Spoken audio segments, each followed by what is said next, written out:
السلام علیکم ورحمۃ اللہ وبرکاتہ۔ 5 ستمبر 2025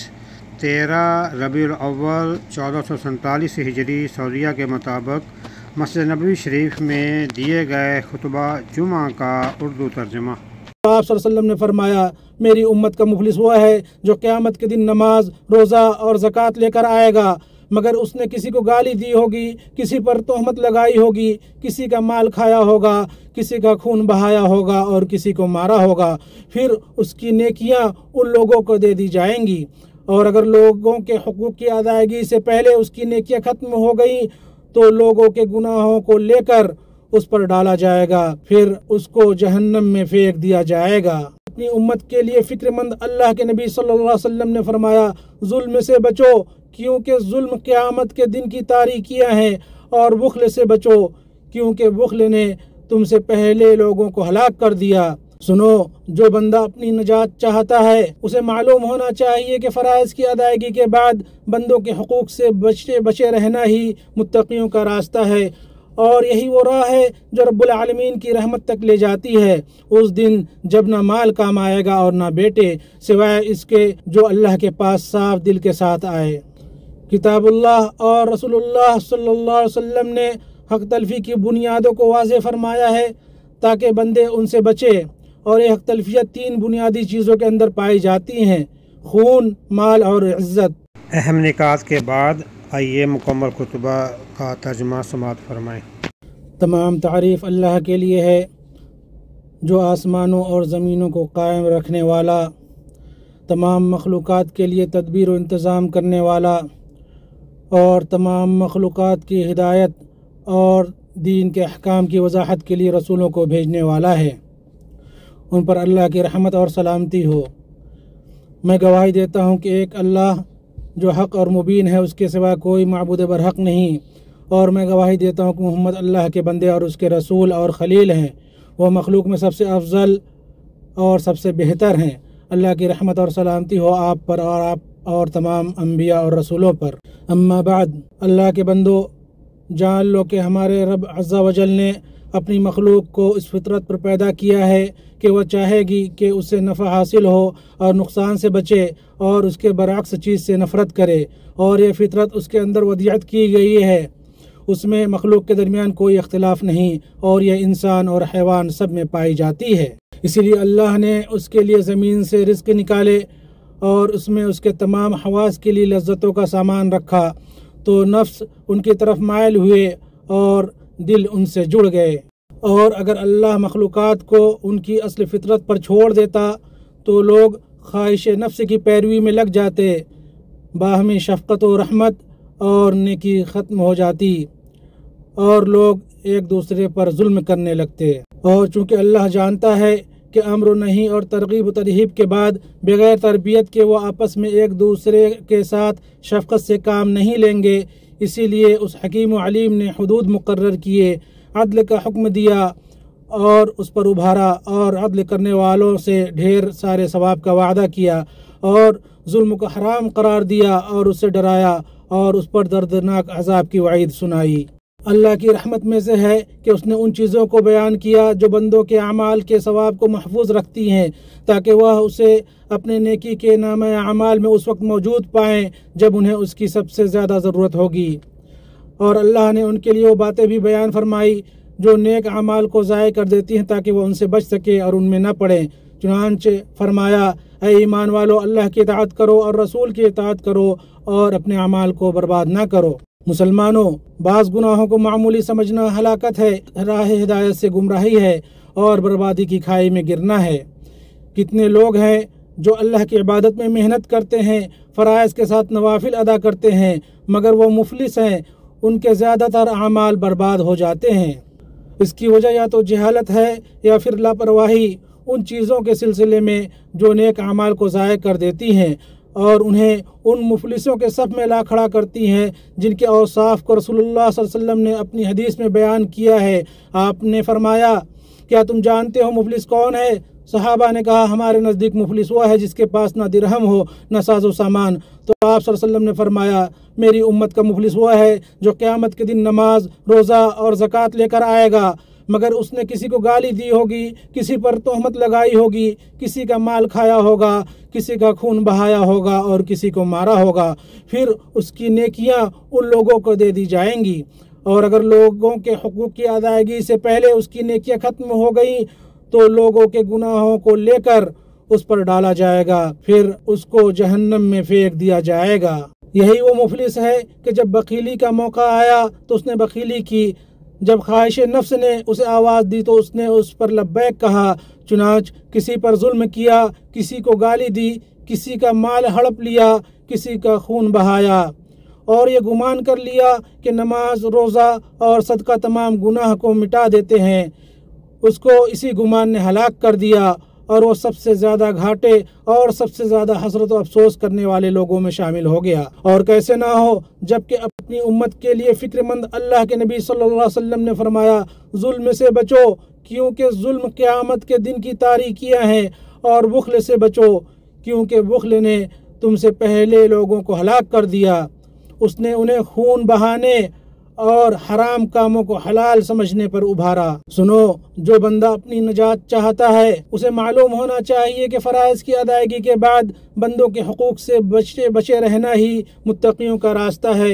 اور یہی وہ راہ ہے جو رب العالمین کی رحمت تک لے جاتی ہے اس دن جب نہ مال کام آئے گا اور نہ بیٹے، سوائے اس کے جو اللہ کے پاس صاف دل کے ساتھ آئے۔ کتاب اللہ اور رسول اللہ صلی اللہ علیہ وسلم نے حق تلفی کی بنیادوں کو واضح فرمایا ہے تاکہ بندے ان سے بچے،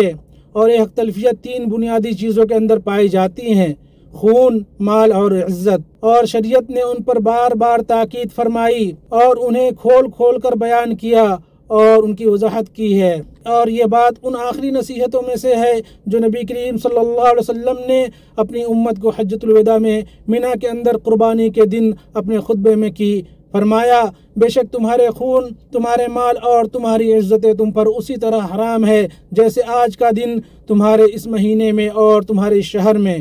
کیا میں نے پہنچا دیا؟ اے اللہ گواہ رہا۔ اس برملا اعلان کے لیے آپ صلی اللہ علیہ وسلم نے ایک عظیم مجمع، ایک عظیم دن اور ایک عظیم سرزمین کو چنا تاکہ لوگوں پر حجت تمام ہو جائے، وہ ایک دوسرے سے مامون رہیں، ان کی زندگی سنور جائے اور ان کے دینی و دنیاوی معاملات درست ہو جائیں۔ اللہ کے بندو،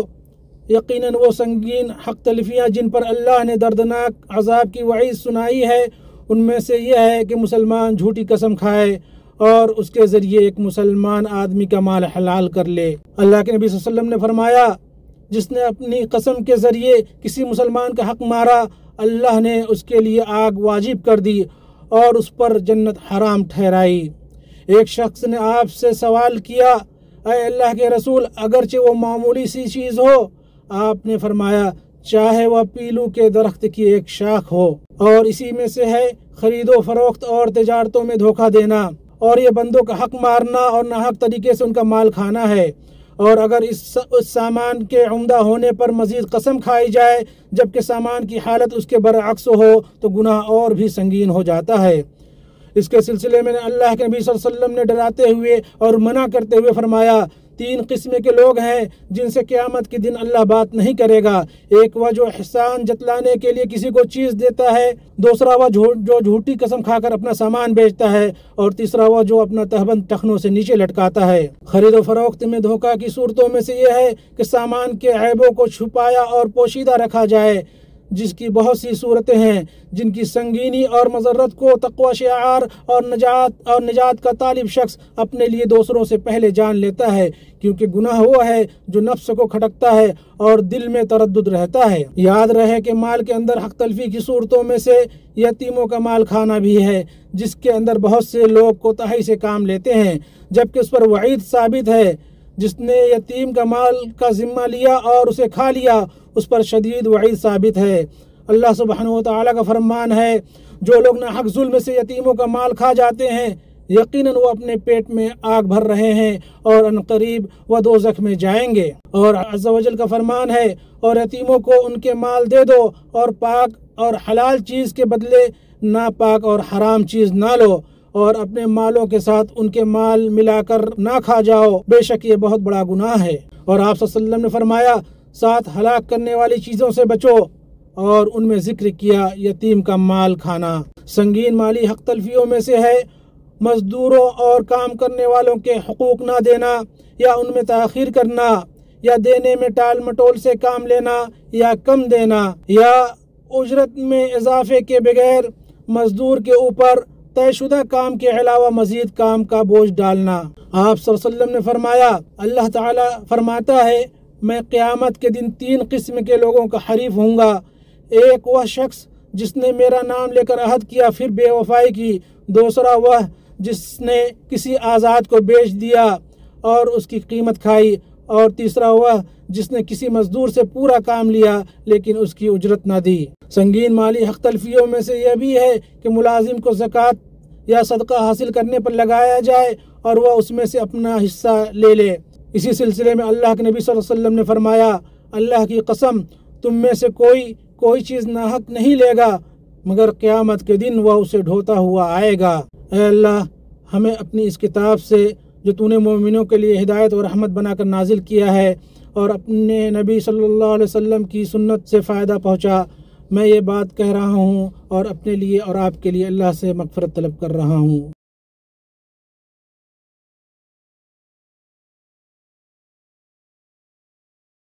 ہر قسم کی تعریف اللہ کے لیے ہے جیسا اس کے شایان شان ہے،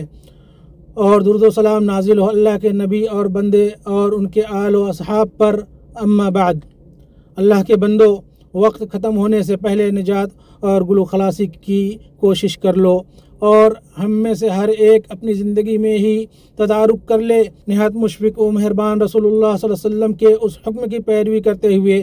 جو انہوں نے اپنی امت کو دیا۔ فرمایا، جس شخص نے اپنے بھائی پر کسی مال یا آبرو کے حوالے سے ظلم کیا ہو تو وہ ابھی جا کر اس سے معافی مانگ لے، اس سے پہلے کہ وہ دن آ جائے جہاں کوئی درہم اور دینار نہ ہوگا، یعنی وہ حقوق جو اس پر ہے وہ دنیا ہی میں لوٹا دے، اس لیے کہ آخرت میں حقوق دینار و درہم سے نہیں لوٹائے جائیں گے اور نہ ہی صرف توبہ سے چھٹکارا ملے گا، بلکہ وہاں تو قصاص ہوگا۔ اور اگر ظالم کے پاس نیکیاں ہوں گی تو میزان میں موجود اس کی نیکیوں کی جمع پونجی سے پورا حق وصول کیا جائے گا، اور اگر اس کے پاس نیکیاں نہیں ہوں گی تو مظلوموں کی برائیاں لے کر ظالم پر ڈال دی جائیں گی۔ ہم اس رسوائی سے اللہ کی پناہ چاہتے ہیں۔ مسلمانوں، مخلوق کو اذیت نہ دینا ہر مسلمان کا اپنے مسلمان بھائی پر حق ہے، جس کو ادا کرنے والا اپنے رب کے نزدیک بلند مقام پاتا ہے اور سب سے اچھے لوگوں میں سے ہو جاتا ہے۔ ایک آدمی اللہ کے نبی صلی اللہ علیہ وسلم کے پاس آیا اور اس نے پوچھا، سب سے اچھا کون ہے؟ آپ صلی اللہ علیہ وسلم نے فرمایا، ایسا آدمی جس نے اپنے نفس اور اپنے مال سے جہاد کیا، اور ایک ایسا آدمی جو گھاٹیوں میں سے کسی گھاٹی میں اپنے رب کی عبادت کرتا ہے اور لوگوں کو اپنے شر سے بچاتا ہے۔ اور آپ صلی اللہ علیہ وسلم سے جب سب سے اچھے اعمال کے بارے میں پوچھا گیا تو آپ نے جو باتیں کہیں ان میں یہ بھی کہا، اور لوگوں سے اپنے شر کو روکو، یہ تمہاری طرف سے تمہارے اپنے اوپر صدقہ ہے۔ اللہ کے بندو، رسول اللہ صلی اللہ علیہ وسلم پر درود و سلام بھیجنے سے نفس کو کمال حاصل ہوتا ہے، اور یہ آپ صلی اللہ علیہ وسلم کی محبت اور آپ کی پیروی کے لوازمات میں سے ہے۔ چنانچہ اپنے نبی صلی اللہ علیہ وسلم پر خوب درود و سلام بھیجو، تمہارا اجر بڑا ہوگا اور تمہارے گناہ مٹیں گے۔ اے اللہ، ہمارے سردار امام اور محبوب محمد بن عبداللہ پر درود و سلام اور برکتیں نازل فرما، اتنا جتنا انہیں یاد کرنے والوں نے یاد کیا اور ان کے ذکر سے غافل رہنے والے محروم غافل رہے۔ اے اللہ، ان کے خلفائے راشدین، ہدایت یافتہ سربراہان ابو بکر، عمر، عثمان اور علی سے، اور تمام صحابہ کرام سے، تابعین سے، اور تا قیامت ان کی درست طریقے سے پیروی کرنے والوں سے راضی ہو جا۔ اے اللہ، اسلام اور مسلمانوں کو غلبہ عطا فرما، شرک اور مشرکوں کو ذلیل کر، تو اپنے اور دین کے دشمنوں کو تباہ کر۔ اے اللہ، اپنے کمزور بندوں کا ہر جگہ معین و مددگار اور حامی و ناصر بن جا۔ اے اللہ، فلسطین میں اپنے کمزور بندوں کو ظالم یہودیوں پر غلبہ عطا فرما۔ اے اللہ، وہ جس مصیبت میں ہیں اس سے انہیں جلد نجات دے، جس تنگی میں ہیں اس سے جلد چھٹکارے کی راہ نکال اور انہیں اچھی روزی دے۔ اے اللہ، وہ بھوکے ہیں انہیں کھانا کھلا اور انہیں خوف سے نکال کر امن عطا کر۔ اے اللہ، تو ظالم و غاصب صہیونیوں کی گرفت کر۔ اے اللہ، ان پر اپنی پکڑ کو شدید کر دے، انہیں شکست سے دوچار کر اور انہیں ہلا کر رکھ دے، اور ان پر عذاب کو مسلط کر دے۔ اے اللہ ہمیں اپنے وطنوں اور گھروں میں امن عطا فرما، ہمارے سربراہوں اور حکمرانوں کو توفیق یاب کر۔ اے اللہ ہمارے سربراہ اور حکمراں خادم حرمین شریفین کو اس بات کی توفیق دے جو تجھے پسند ہو اور جس سے تو راضی ہو، انہیں نیکی و تقوی کی راہ پر چلا۔ اے اللہ ان کی اور ان کے ولی عہد کی ان چیزوں پر مدد فرما جن میں بندوں کی بھلائی اور دنیا و آخرت کے معاملے کی دوستی ہو۔ سبحان ربنا رب العزت عما یصفون وسلام علی المرسلین والحمد للہ رب العالمین۔ مزید اسلامک ویڈیوز کے لیے یوٹیوب چینل دنیا و دین، قرآن مجید کے ترجمہ و تفسیر کو سننے سمجھنے کے لیے اور دینی سوالات کے فری جوابات کے لیے واٹس ایپ گروپس میں شامل ہونے کے لیے 00923167983575 00923352520207 0096653489128 0092338611797۔ نماز، مصنون اذکار اور قرآن سمجھ کر پڑھیں، دوسروں کو بھی دعوت دیں۔